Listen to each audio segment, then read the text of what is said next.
Hello दोस्तों, कैसे हो आप सब। मैं हूं डॉक्टर अंगराज। आज अपन बात करेंगे सिकल सेल एनीमिया के बारे में। जी हाँ दोस्तों, आजकल बहुत सारे केस आ रहे हैं सिकल सेल एनीमिया के। बहुत सारे केस हॉस्पिटल में आ रहे हैं, क्लिनिक पे आ रहे हैं। तो मैं आपको यही बताना चाहूँगा कि सिकल सेल एनीमिया क्या होता है और इसके क्या सिम्टम हैं, इसे कैसे अपन इसको प्रिवेंट करें, क्योंकि ये एक जेनेटिक विकार है, आनुवंशिक विकार है। तो इससे अपन किस तरीके से सावधानी रखें और किस प्रकार से होता है, ठीक है। तो इसके बारे में अपन बात करेंगे। सिकल सेल एनीमिया शब्द में है सिक्कल। सिक्कल मतलब हिंदी में अपन बोले तो हंसिया के समान, सेल मतलब कोशिका और एनीमिया मतलब कमी। तो अपन ये बोलेंगे कि सिक्कल सेल जो जो अंदर की जो सेल होती है, मतलब आरबीसी, रक्त लाल रक्त कणिकाएं, उनकी जो साइज होती है वो हंसिया के समान हो जाती है। जो अपन घास वगैरह काटते हैं ना, वो हंसिया, तो वैसा हो जाती है, इसलिए उसको बोलते हैं सिक्कल सेल एनीमिया। तो उसका शब्द में ही है उसका कि सिक्कल सेल, सेल जो लाल रक्त कणिकाएं होती है वो सिक्कल हंसिया के समान हो जाती है। तो अब आप सोच रहे होंगे कि उससे क्या हमको क्या मतलब है उससे, मतलब क्या समझ में आया। तो देखो, ऐसा है कि नॉर्मली क्या होता है, जो लाल रक्त कणिकाएं होती है वो गोल आकार की होती है। तो उसमें प्रॉपर हीमोग्लोबिन पाया जाता है, मतलब जितना ज़्यादा हीमोग्लोबिन चाहिए उतना रहता है। अब हीमोग्लोबिन क्या है, हीमोग्लोबिन अपन ऐसे समझें कि हीमोग्लोबिन क्या होता है कि एक लाल रक्त कणिकाएं, ये रेड ब्लड सेल का वो हिस्सा होता है जो ऑक्सीजन को ले जाने का काम करता है, मतलब सेल तक, टिश्यू तक ऑक्सीजन का लंग से और टिश्यू के बीच में जो आदान प्रदान करवाता है वो है हीमोग्लोबिन, एक नॉर्मल भाषा में। तो हीमोग्लोबिन जो गोल लाल रक्त कणिकाएं होती है, गोलाकार होती है, रेड ब्लड सेल, वो प्रॉपर हीमोग्लोबिन रहता है। तो नॉर्मल क्रियाएं होती है। पर सिकल सेल में क्या होता है कि वो जो लाल रक्त कणिकाएं हैं, रेड ब्लड सेल, उनका आकार हस्से के समान हो जाता है। तो उसमें प्रॉपर हीमोग्लोबिन नहीं होता, हीमोग्लोबिन लगातार गिरता चला जाता है, क्योंकि बहुत ज़्यादा ब्लड लॉस होता है। ब्लड लॉस होगा तो हीमोग्लोबिन गिरता है, एचबी लेवल गिरता है। तो उसके कारण पेशेंट में या मरीजों में बहुत सारी समस्याएं होती है, जैसे फीवर, चेस्ट पेन, बोन्स में जैसे कि जो हड्डियां रहती है उसमें दर्द।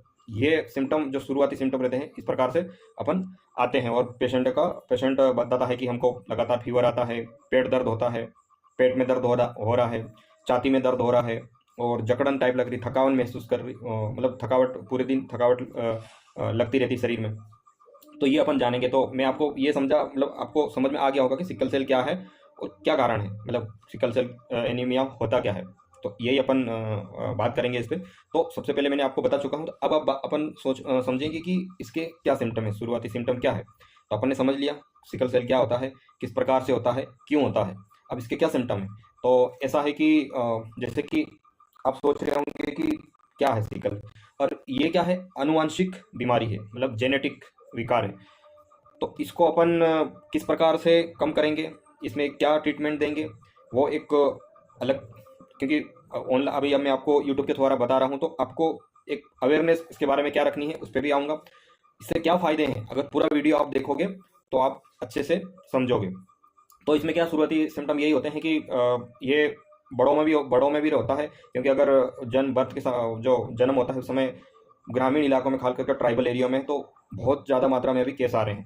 तो अपन मैं उसके बारे में बताऊंगा कि इसके शुरुआती सिम्टम क्या है। तो चेस्ट पेन है, और मतलब छाती में दर्द और हड्डियों में दर्द, और मतलब फीवर आना है, थकावट पूरे शरीर में, मतलब जैसे ऐसा लगता है जैसे कि बिल्कुल शरीर थका हुआ है, बिल्कुल काम करने की इच्छा नहीं होती, हेडेक होना, दस्त लगना, ये सब इसके शुरुआती सिम्टम है। और लगातार एचबी लेवल गिरता चला जाता है, हीमोग्लोबिन लेवल है वो गिरता चला जाता है, क्योंकि बहुत ज़्यादा ब्लड लॉस इसमें जो खून है वो लगातार खराब होता चला जाता है। तो लगातार इसके ब्लड ट्रांसफ्यूजन या ब्लड की ज़रूरत पड़ती है।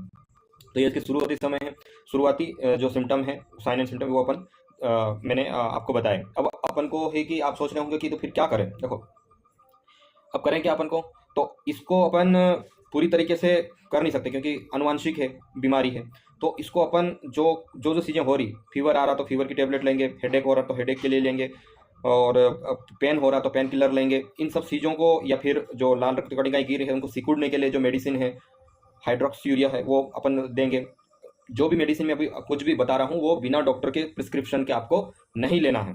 किसी भी आपके आसपास जो भी डॉक्टर है, मेडिकल ऑफिसर है, उनके प्रिस्क्रिप्शन के बगैर कोई भी चीज़, कोई भी मेडिसिन है, छोटी से छोटी मेडिसिन क्यों ना हो, चाहे कोई भी डॉक्टर क्यों ना ऑनलाइन या किसी भी तरीके से बोल दे। ये मैं आपको वीडियो इस प्रकार से इसलिए बता रहा हूँ कि आपकी अवेयरनेस रहे कि सिकल सेल क्या होता है, ताकि बहुत लोगों को ये चीज़ें पता ही नहीं होती है कि होता क्या है, उससे क्या कैसे बचा जाए, बहुत लोगों को नहीं पता होता है।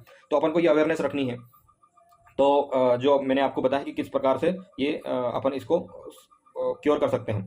अब है ये अपन ने जो अंडरलाइन कॉज है, जो मतलब जो चीज़ें हो रही उसको अपन ने दूर किया। अब इसका मतलब आप सोच रहे होंगे कि इसको मतलब पूरी तरह से नहीं हटाया जा सकता। देखो हटाया जा सकता, पर थोड़ी उसकी क्या कॉम्प्लिकेटेड प्रोसेस है, जैसे कि बोन मेरो ट्रांसप्लांट अपन कर सकते हैं, और ब्लड ट्रांसफ्यूजन करके लगा, क्योंकि ब्लड गिरता रहता है, तो एक बोन मेरो ट्रांसप्लांट एक अच्छा ऑप्शन है। पर वो तभी होता है जब बर्थ होता है, उसी समय आप कर सकते हैं जब बच्चे का जन्म हुआ है। अब ये होता है कि ये होता क्यों है। देखो होता ऐसा है कि ये डीएनए में क्या एक जो अपना एक एमिनो एसिड दूसरे एमिनो एसिड की जगह पे आ जाता है, जो मेन रहना चाहिए वो नहीं आता है, मतलब टायरोमाइन की जगह वेलिन आ जाता है। तो वेलिन एक अमीनो एसिड है, वो दूसरों की जगह मतलब जो उसका जो कोडॉन रहता है वो चेंज हो जाता है, तो उसके कारण ये जेनेटिक बीमारी का जन्म होता है। अब आप सोच रहे होंगे कि माना कि जेनेटिक बीमारी है, पर इसको कैसे करें। तो दूर अपन ऐसे कर सकते हैं कि इसको बोन मैरो ट्रांसप्लांट करके अपन इसको दूर कर सकते हैं, या फिर अंडरलाइन को जो भी अपन को जो सिम्टम हो रहे वो अपन उनकी मेडिसिन दे के अपन उनको कर सकते हैं।